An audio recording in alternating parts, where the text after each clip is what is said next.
Olá pessoal, tudo bem com vocês? Eu sou o professor Clésio de Matemática, Raciocínio Lógico e Estatística aqui do Estúdio Aulas e do nosso curso presencial aqui também do Espaço Campus. E hoje preparei algumas dicas através da resolução de questões para quem está aí na preparação para o concurso do Corpo de Bombeiros Militar aqui do Distrito Federal. Algumas questões da banca IDECAM para você que deseja entrar nessa carreira aí tão bonita que é a do Corpo de Bombeiros. Tá certo? Algumas dicas de matemática da prova da banca IDECAM, Então vamos lá. Primeira questão, pessoal. Observe a figura. Quantos caminhos diferentes há para ir de A até B, andando sobre as linhas da grade e sempre nos sentidos das setas X e Y, né?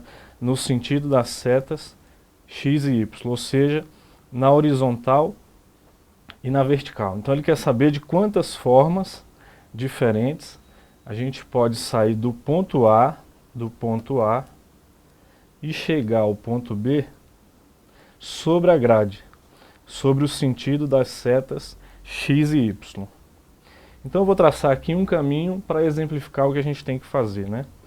Vamos supor que eu trace exatamente esse caminho, passando aqui sobre a grade, para chegar do ponto A até o ponto B.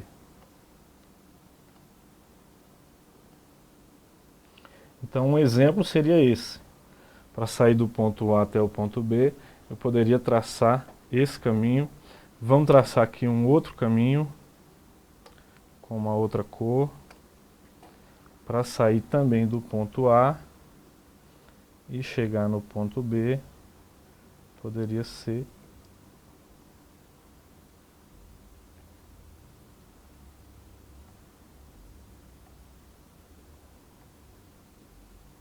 dessa forma também. Então, observe, eu usei aqui dois exemplos, mas temos diversos outros. São muitas formas diferentes para sair do ponto A e chegar ao ponto B. Então, eu quero que você observe quantos trechos, quantos pedaços na horizontal e na vertical a gente precisou traçar para chegar do ponto A até o ponto B. Por exemplo, aqui no que eu tracei de vermelho. Então, de vermelho eu teria aqui 1, 2, 3, 4, 5, 6, 7, 8, 9, 10, 11 trechos, 11 pedaços no traço em vermelho. Vou contar com você também no traço em azul. Nós teremos aqui 1, 2, 3, 4, 5, 6, 7, 8, 9, 10 ficam aqui para trás. E por último, o 11º. Então, 1, 2, 3, 4, 5, 6, 7, 8, 9, 10, 11 também. Então eu quero que você observe isso. Qualquer caminho que você escolha, você necessariamente vai ter que preencher, vai ter que passar por 11 pedacinhos, tanto na horizontal quanto na vertical. A soma dos trechos na horizontal e na vertical tem que dar 11. E agora eu quero que você observe quantos na vertical a gente traçou, nos dois caminhos. Então, por exemplo, no traço em vermelho, na vertical eu tenho aqui o primeiro, 1,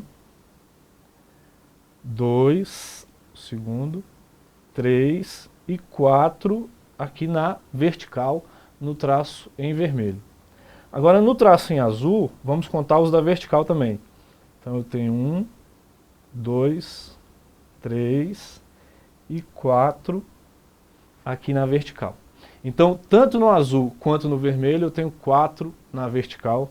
E voltando aqui agora, na horizontal, em vermelho, eu terei na horizontal, 1, 2, 3, 4, 5, 6 e 7 na horizontal. E na linha azul, 1, 2 também na horizontal, 3, 4, 5, 6 e 7. Então veja só, para sair do ponto A e chegar ao ponto B, eu necessariamente tenho que passar por 11 trechos somando horizontal e vertical. Desses 11, 4 necessariamente tem que estar na vertical. Qualquer caminho que você escolha, nós teremos 4 na vertical e necessariamente 7 na horizontal. Então eu vou colocar aqui 4 na vertical, 4 trechos na vertical e 7 na horizontal.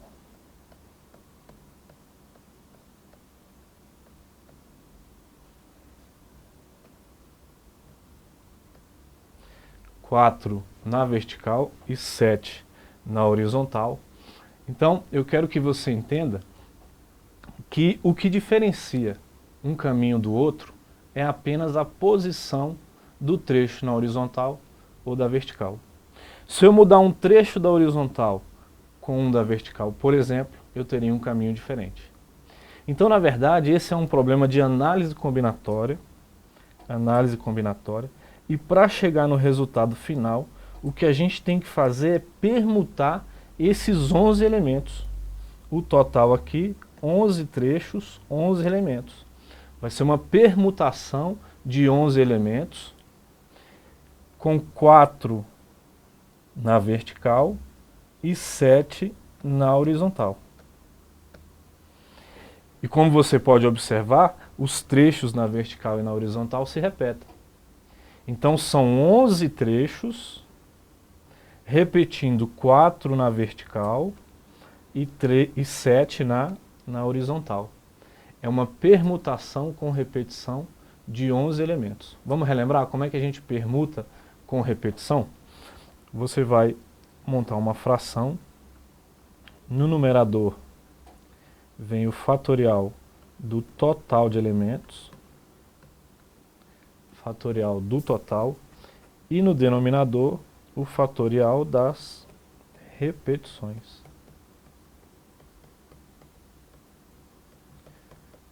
Fatorial do total dividido pelo fatorial das repetições. O total, gente, 11 elementos, 11 pedaços, né, 11 trechos sobre a grade. Então vai ficar 11 fatorial. E as repetições? As repetições da vertical eu tenho 4. 4 fatorial, que corresponde às repetições da vertical. E 7 fatorial, que corresponde às repetições da horizontal. Então o que a gente tem que resolver é essa continha aí. 11 fatorial dividido por 4 fatorial vezes 7 fatorial. Vamos lá resolver? Eu vou desenvolver o 11, o maior, até o que está mais próximo dele, nesse caso até o 7. Teremos então 11 vezes 10 vezes 9 vezes 8 vezes 7 fatorial. Paro no 7 fatorial, porque tem um 7 fatorial no denominador também. E o outro 4 fatorial eu vou desenvolver. 4 fatorial vai ficar 4 vezes 3 vezes 2 vezes 1. Então aqui a gente pode eliminar o 7 fatorial com o 7 fatorial. Aqui no denominador 4 vezes 2 eu posso eliminar com o 8 também. 4 vezes 2, 8. E o 9 eu vou dividir por 3. 9 dividido por 3, eu tenho 3 então. Então o resultado que a gente quer chegar é 11 vezes 10, 110. 110 vezes 3, tenho então 330 formas diferentes de sair do ponto A e chegar ao ponto B pela grade. 330 formas diferentes de sair do ponto A e chegar ao ponto B. Então, gabarito, a resposta, letra C. Na nossa primeira questão, então uma questão agora de análise combinatória, é a nossa primeira questão, resposta, letra C. E, especificamente na parte de análise combinatória, O tópico é permutação com repetição. Permutação com elementos repetidos. Relembrando, como é que a gente permuta com elementos repetidos? No numerador vem o total de elementos, o fatorial do total, no nosso caso aqui 11, e no denominador o fatorial das repetições. 4 fatorial na vertical e 7 na horizontal. Vamos seguindo para a nossa segunda questão, também do IDECAM. Segunda, pessoal, diz o seguinte: sejam as equações de duas retas a seguir. Então a reta R de equação y igual a mx mais n. E a reta S de equação y igual a px mais q.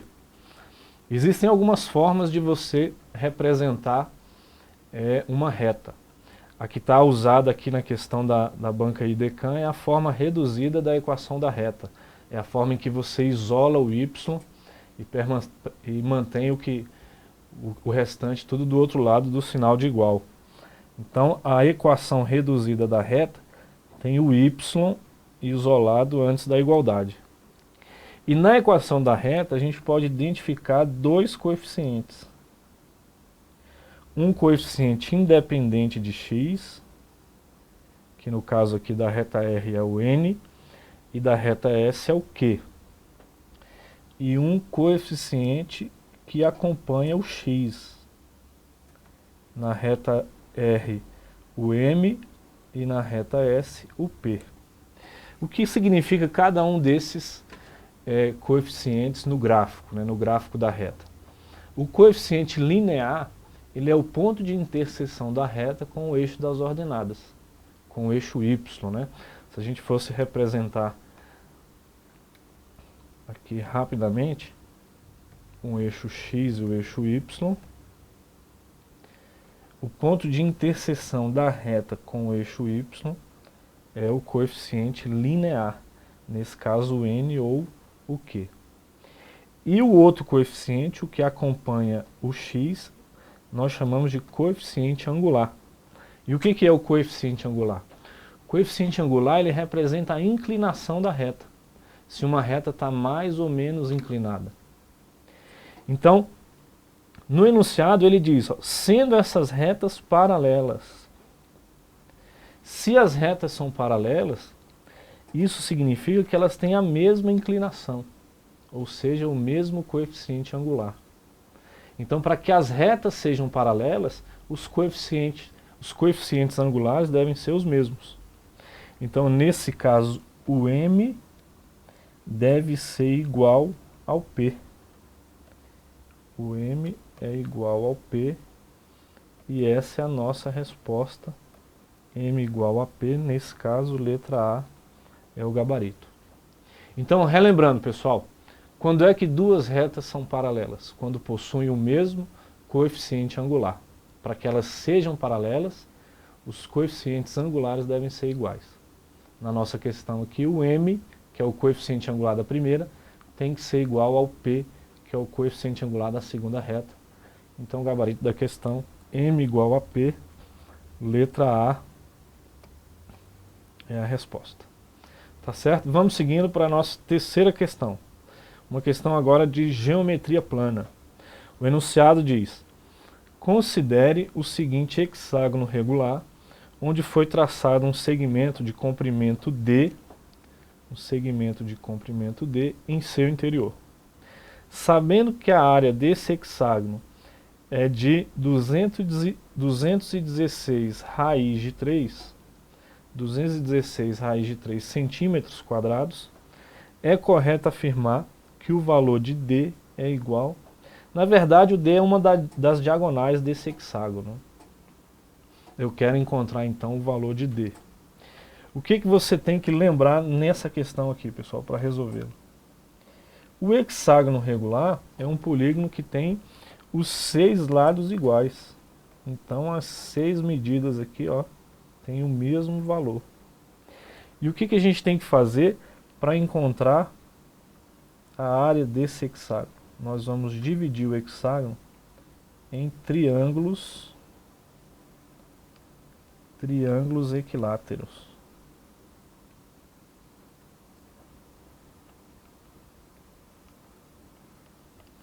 Vou dividir o hexágono em 6 triângulos equiláteros. Triângulo equilátero é um triângulo que tem todos os lados iguais. Então observe, todas essas medidas têm o mesmo valor e a gente vai chamar aqui de L. L então é o lado do hexágono e também é o lado de cada triângulo equilátero desse.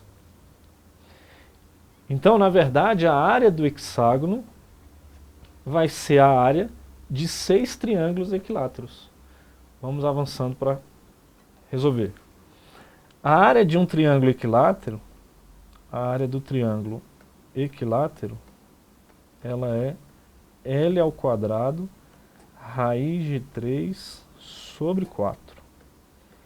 Essa é a área de um triângulo equilátero. É a fórmula para a gente chegar na área do triângulo equilátero.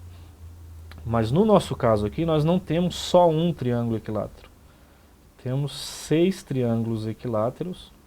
Então essa área L ao quadrado raiz de 3 sobre 4, eu vou multiplicar por 6, porque são 6 triângulos equiláteros. Então essa seria a área do hexágono, 6 vezes a área do triângulo equilátero.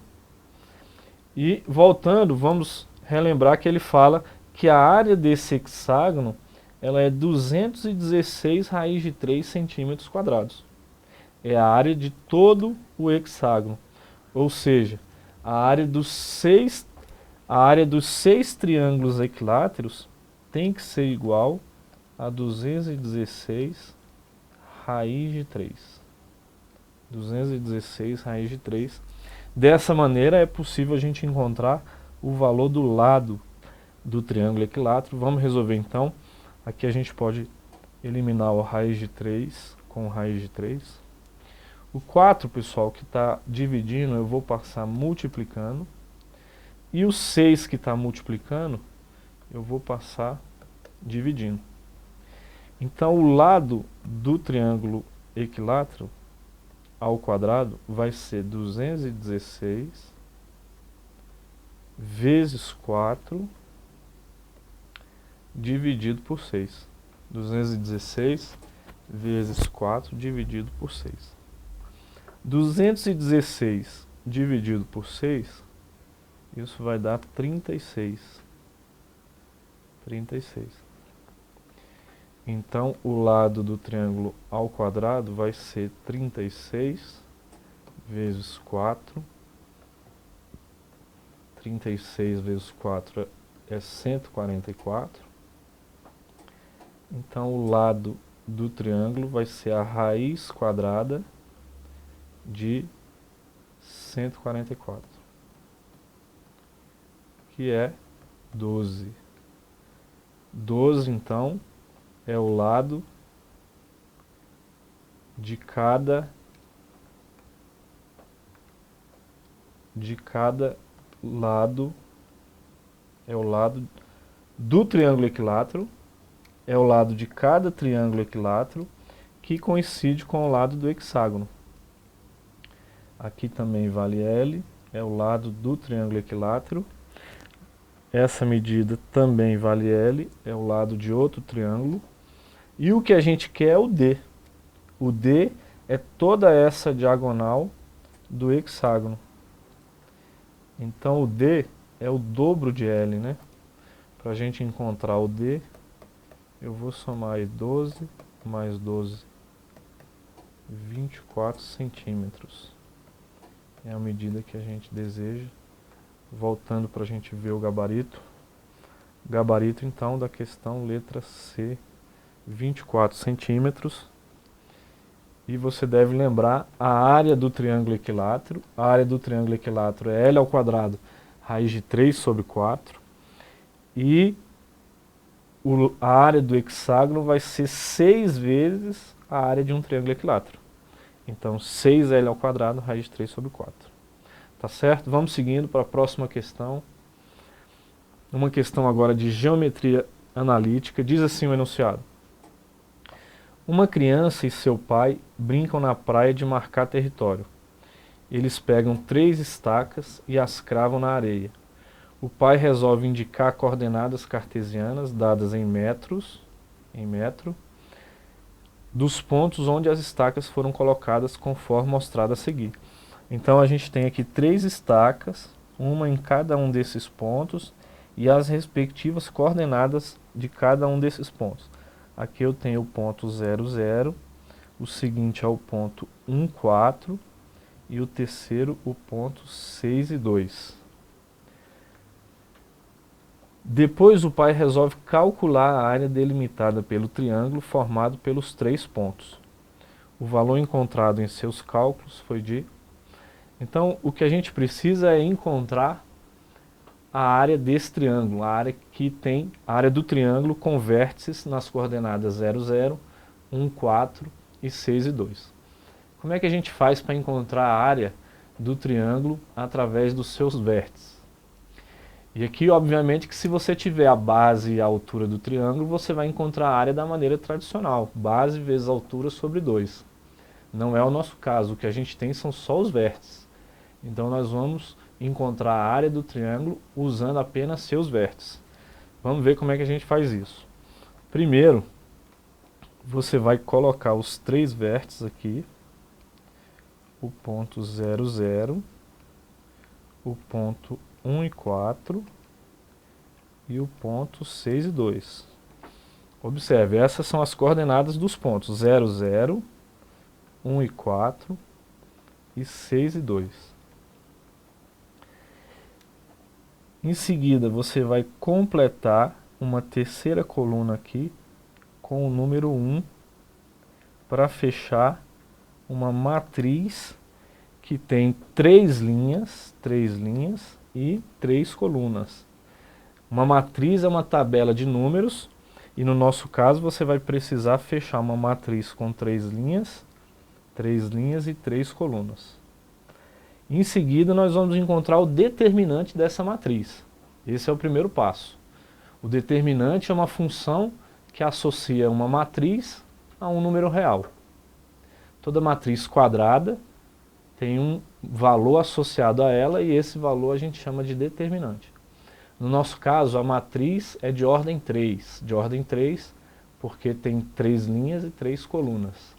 E o que a gente vai fazer é encontrar o determinante dessa matriz.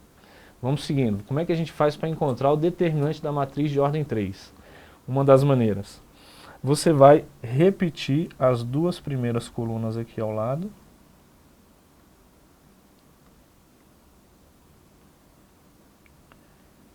Repetindo as 2 primeiras colunas.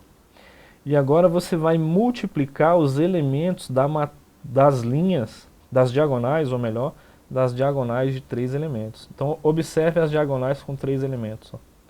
Essa diagonal tem 3 elementos, essa também tem 3 e essa também. O que você vai fazer é multiplicar esses elementos. Na primeira vai ficar 6 vezes 4 vezes 1, 24. A segunda, 2 vezes 1 vezes 0, 0. A terceira, 1 vezes 1 vezes 0, 0. E agora vai multiplicar os elementos no outro sentido das diagonais também com 3 elementos. Então essa é uma diagonal, outra e a terceira. Então vai ficar 0 vezes 4 vezes 1, 0. 0 vezes 1 vezes 6, 6. E 1, melhor 0. E 1 vezes 1 vezes 2, 2. Lembrando, pessoal, nesse primeiro sentido, o sinal é negativo e no outro positivo.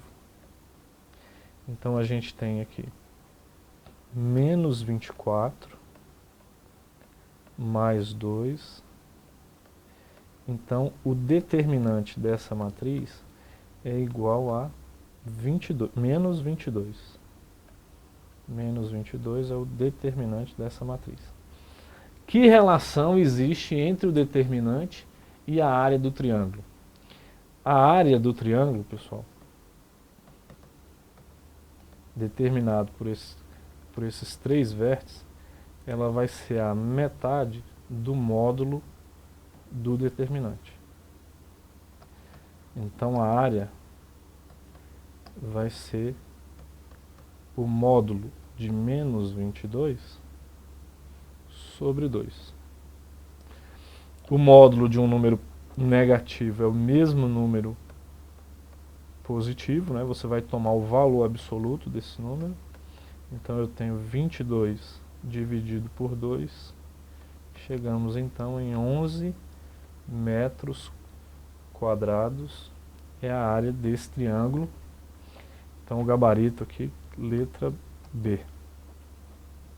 Então olha só, para encontrar a área do triângulo com os vértices, tendo apenas os vértices, você vai montar uma matriz com os pontos, com as coordenadas dos pontos que foram dados, 0, 0, 1 e 4, 6 e 2.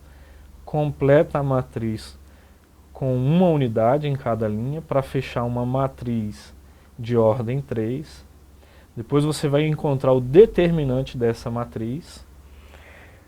Encontrando o determinante, a área será a metade do módulo do determinante. No nosso caso, a área deu, o determinante deu menos 22. Então a área será menos 22 dividido por 2, 11 metros quadrados. Tá certo, pessoal? Mais uma questão aí para você que se prepara aí para o concurso do Corpo de Bombeiros Militar aqui do Distrito Federal. Questão de geometria analítica. Eu acredito que pode cair sim uma questão de geometria analítica. Nesse caso, o gabarito letra B.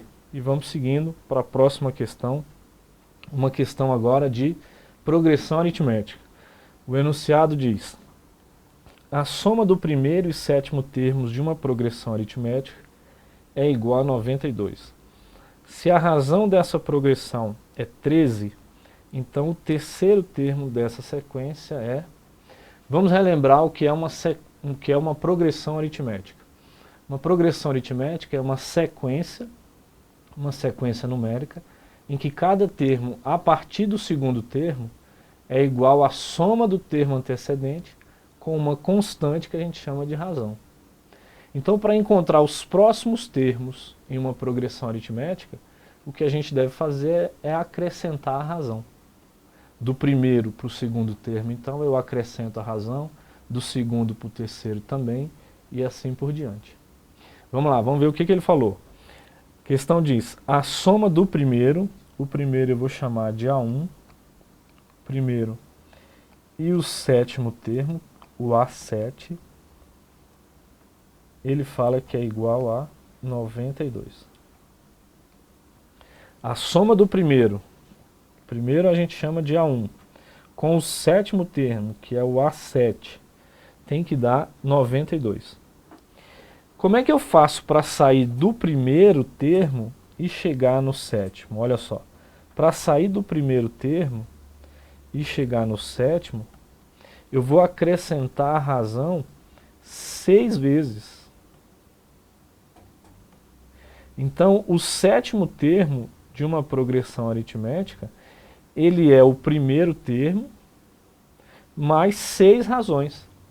Para sair do primeiro e chegar lá no sétimo, eu acrescento a razão 6 vezes. Então eu tenho aqui 6R e o R é a razão. No lugar de A7, então, eu substituí por A1 mais 6R. E isso tem que dar 92. Então, A1 mais A1, 2A1. A razão dessa progressão, o enunciado diz que é 13. Então, aqui eu tenho 6 vezes 13. Tem que dar 92. Então, 2 vezes o A1 mais 6 vezes 13, isso vai dar 78, igual a 92. Então, 2A1 é 92, e o 78 vai negativo, menos 78. Então, 2A1 é igual a 14. 92 menos 78, a gente chega em 14, então o A1 vai ser 14 dividido por 2, e isso é igual a 7. Esse 7, então, é o primeiro termo dessa progressão. O primeiro termo é 7. Só que ele não pede o primeiro termo, ele pede o terceiro termo dessa progressão. Então, para sair do primeiro e chegar no terceiro termo, o que a gente vai fazer é acrescentar a razão. E a razão, a gente já viu, vale 13. Então, 7 mais 13, 20. 20 é o segundo termo da progressão. E 20 mais 13, isso é 33, que é o terceiro termo da progressão, é o A3. O terceiro termo, então, da progressão, 33, e o gabarito, letra C. Tá certo, pessoal? Então aqui a gente finaliza esse momento de dicas e resolução de questões de matemática para você que se prepara para o concurso do Corpo de Bombeiros. Aproveite esse tempo anterior ao edital para se preparar, para solidificar o conteúdo que você vem estudando, para não ficar aquela correria após o edital, tá certo? Eu sou o professor Aclésio e desejo aí boa sorte para você que se prepara. Um grande abraço. Até mais, pessoal.